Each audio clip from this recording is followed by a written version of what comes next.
다음으로 지붕의 첨화곡선에 관해서 말씀을 드리겠습니다. 일반적으로 우리가 이제 일제강점기 때 일본 학자에 의해서 그런 말이 제기되기는 했지만 한국 건축의 아름다움, 한국의 비는 유려한 곡선이라고 그렇게 얘기를 하고 있습니다.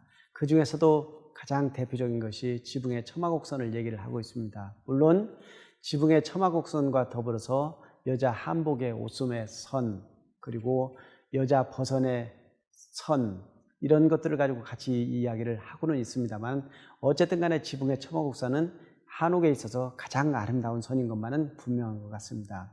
이러한 지붕의 첨화곡선이 얼만큼 중요하냐면은 우리가 일반적으로 인간문화재나 아니면 어떤 도편수가 있을 때 그 목수의 솜씨를 측정을 할 때 그 사람의 솜씨는 여러 가지로 측정을 할 수 있겠지만 그 사람의 지은 작품의 지붕 첨화곡선 하나만 보면은 그 사람의 솜씨를 알 수 있다고 그렇게 얘기를 하고 있습니다. 그만큼 지붕의 첨화곡선은 내기도 어렵고 그 다음에 그 지붕의 첨화곡선 하나가 그 건축작품의 최종을 마무리한다고 할 수도 있겠습니다. 그래서 그 지붕의 첨화곡선이 그렇게 형성이 되는데 지붕의 첨화곡선은 우리가 지금까지 배워온 결과에 의해서 그대로 적용이 되고 있습니다. 앞에서 부석사 불량수전을 말씀을 드릴 때 우주의 소승기법을 말씀을 드렸습니다. 그래서 평주의 높이보다 우주의 높이가 높아서 이게 하늘로 이렇게 솟구치는 날개 모양 형상으로 그 우주가 이렇게 솟아있다라고 말씀을 드렸습니다. 그래서 거기에서 기본적으로 지붕의 첨화곡선 선이 결정이 됩니다. 그런 다음에 지붕 윗부분에 보면은 삼각형 부재로 이렇게 들어가 있는 것이 있습니다. 이 명칭이 갈모삼방인데 이 갈모삼방이 지붕의 첨화를 이렇게 높여주는 역할을 다시 해주게 됩니다.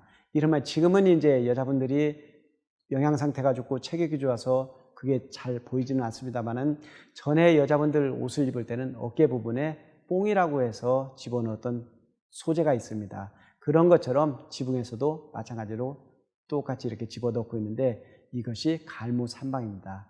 그런 다음에 추녀를 결정하면서 추녀선을 이렇게 결정을 하게 됩니다. 그래서 추녀를 결정을 한 다음에 같이 이렇게 평고대를 엮어서 지붕을 만드는데 그때 지붕의 첨화곡선이 형성이 되게 됩니다. 그래서 이렇게 지붕의 첨화곡선이 형성이 되면 그 한옥 작품의 마지막 모양선이 나타나게 되는 것입니다. 그래서 지붕의 첨화곡선은 이렇게 형성이 됩니다.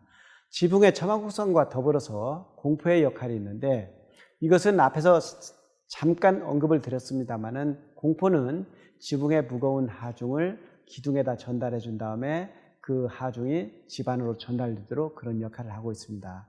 시각적으로는 몸체와 지붕부 사이에 위치를 해서 지붕 부분이 넓게 보이는 것을 방지하고 부담스럽지 않게 보이게 하는 역할을 한다고 말씀을 드렸습니다. 그런 것처럼 공포가 구조적인 역할과 시각적인 역할을 같이 이렇게 하게 되는데 이 공포로 인해 가지고 지금 다음 그림에서처럼 확인을 할 수가 있습니다.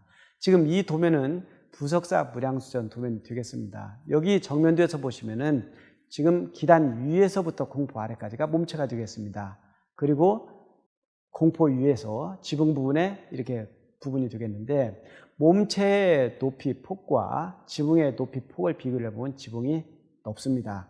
이름하여 우리가 흔히 이야기하는 가분수 형태가 되겠습니다. 더군다나 몸체 부분은 폭이 좁고 색도 그렇게 짙은 색은 아닙니다. 그런데 지붕은 폭이 넓고 검정색 기와로 되어 있습니다. 그러니까 이게 시각적으로 굉장히 부담을 줄 수밖에 없습니다. 그런데 이 사진을 보시면은 건축 사진을 보시면은 이 지붕이 전혀 시각적으로 부담되어 보이지는 않습니다. 이것이 바로 공포가 있기 때문에 이렇게 보이는 효과를 불러일으키는 것입니다. 그만큼 공포가 구조적인 역할뿐만 아니라 의장적으로 많은 역할을 해주기 때문에 시각적으로 한옥 지붕이 무겁다는 부담감을 주지 않는 것입니다.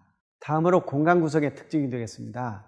우리나라의 건축에서 가장 큰 특징 중에 하나는 비대칭의 특징입니다.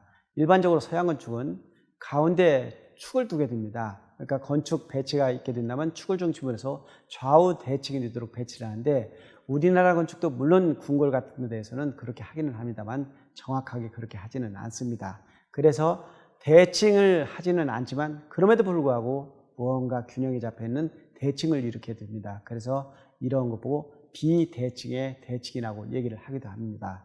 그래서 이러한 원리를 갖다가 배치계획의 적용을 시켜줬는데요. 지금 여기 예를 보시는 김동수가 배치 도면을 보시게 되겠습니다. 보시면은 이 행랑체에서부터 사랑체, 안행랑체, 안체로를 축선이 이게 맞지를 않습니다. 그리고 다음으로 보시는 여기는 화엄사 배치 도면인데요. 이 축이 일정하게 한 선으로 따라가지를 않습니다. 가다가 꺾이면서 이렇게 접근을 할 수 있도록 해줍니다.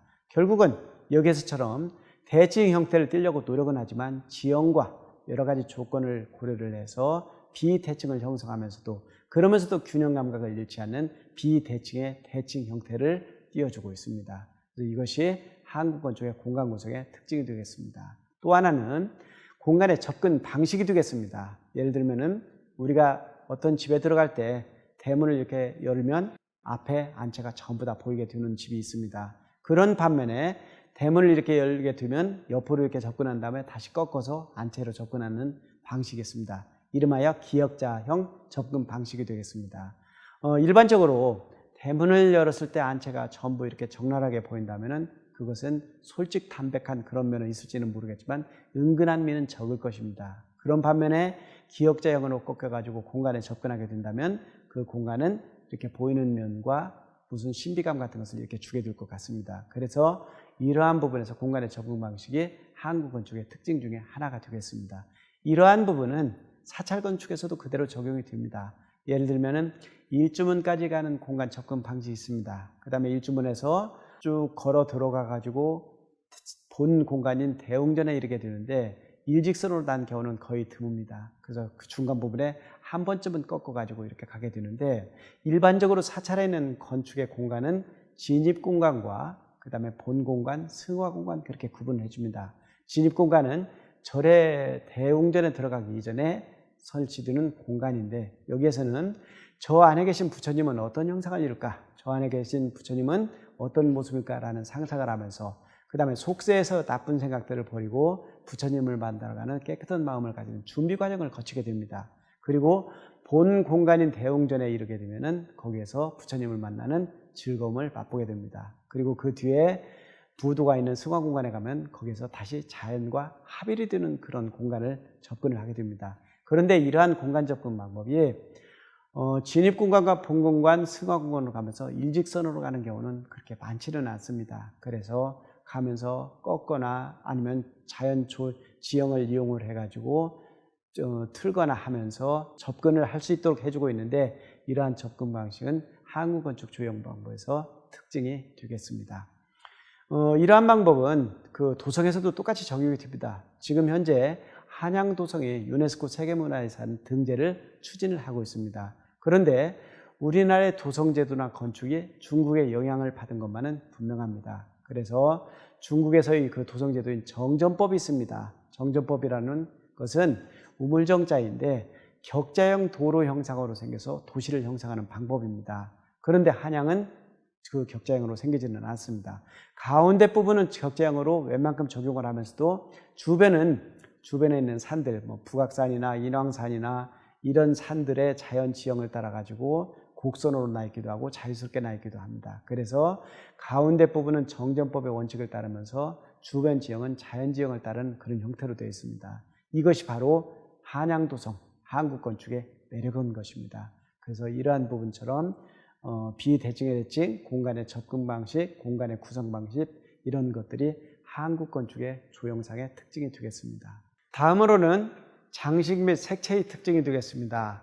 장식 및 색채의 특징은 음양오행사상의 기본을 두고 있습니다. 음양오행사상은 앞에서 말씀드렸던 것처럼 우리나라의 사상을 주로 지배를 하고 있던 사상입니다.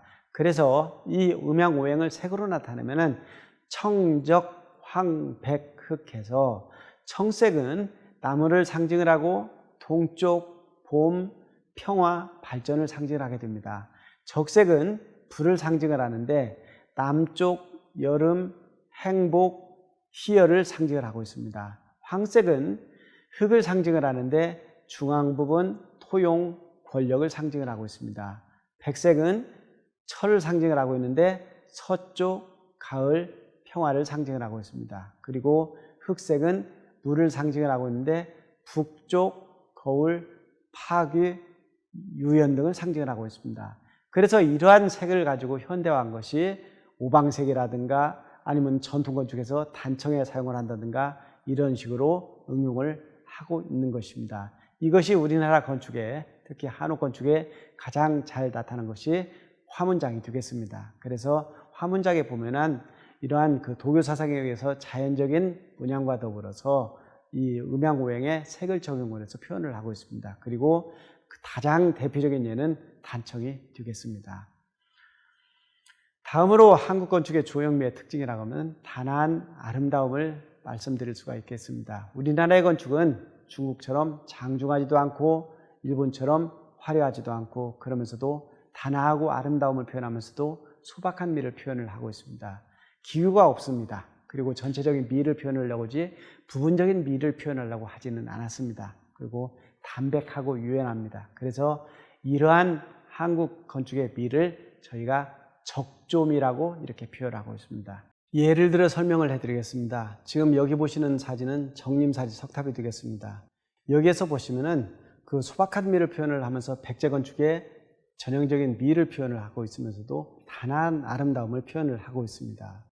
지금 다음 사진으로 여기는 지금 불국사 입구 기단부가 되겠습니다. 여기에서 보시면 전체적으로 기교를 쓰지 않았습니다. 그러면서도 전체적인 미에 치중을 했지 부분적으로 미에 치중하지는 않았다라는 것을 내용을 볼 수가 있겠습니다. 다음으로는 불국사에는 우리가 잘 알고 있는 다부탑이 되겠습니다. 다부탑인데 전체적인 미에 중점을 두면서 이렇게 단아한 아름다움을 표현을 하고 있습니다. 이것은 석가탑과 비교가 있는데 옆에 있는 석가탑에서 보면은 담백하고 유연하다는 느낌을 받으실 수가 있을 것입니다.